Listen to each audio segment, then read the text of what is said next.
Oui, j'ai annoncé ce matin que j'étais candidat aux primaires de la fibre. Il s'agit effectivement de répondre aux appels d'offres dans les réseaux d'initiative publiques. C'est une décision stratégique qui a été prise au plus haut niveau de l'entreprise avec le soutien des actionnaires. J'ai constitué une équipe pour ça et j'ai fait les déclarations auprès de l'ARCEP pour être opérateur de fibre optique.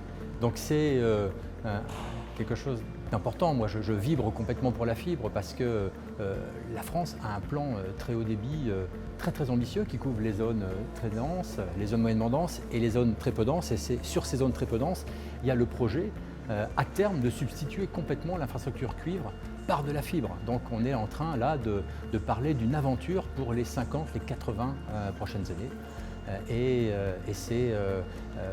On est tous sur la même ligne de départ et il va maintenant falloir s'assurer pour que ce soit un véritable succès qu'un certain nombre de conditions soient remplies.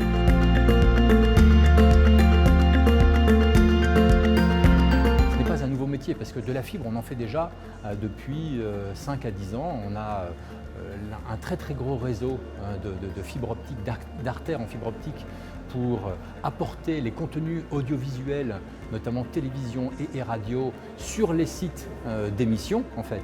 Au lieu d'utiliser du satellite, nous avons notre propre réseau de fibre optique.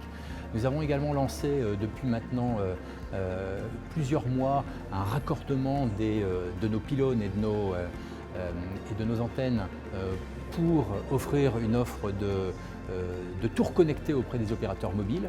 Et donc là, c'est une extension en fait, de cette activité pour un raccordement d'abonnés, mais toujours dans une problématique d'opérateurs neutres, ouverts. Nous ne ferons pas la concurrence à nos clients qui sont les fournisseurs d'accès à Internet et nous avons pour vocation de servir autant les gros, les Orange, les SFR, les Bouygues, les Free, que les petits au travers d'une architecture adaptée avec une offre d'infrastructure passive d'un côté, une offre d'infrastructure active de l'autre. Et pour ça, nous pouvons compter sur le soutien de nos actionnaires qui sont des fonds d'infrastructure qui sont là pour très longtemps, 10 ans, 15 ans, 20 ans et qui nous ont apporté une solidité financière importante puisque bien entendu, ça ne vous aura pas échappé, il s'agit d'investissements très importants, plusieurs centaines de millions d'euros, voire davantage, pour couvrir la France, notamment dans les zones les moins peuplées.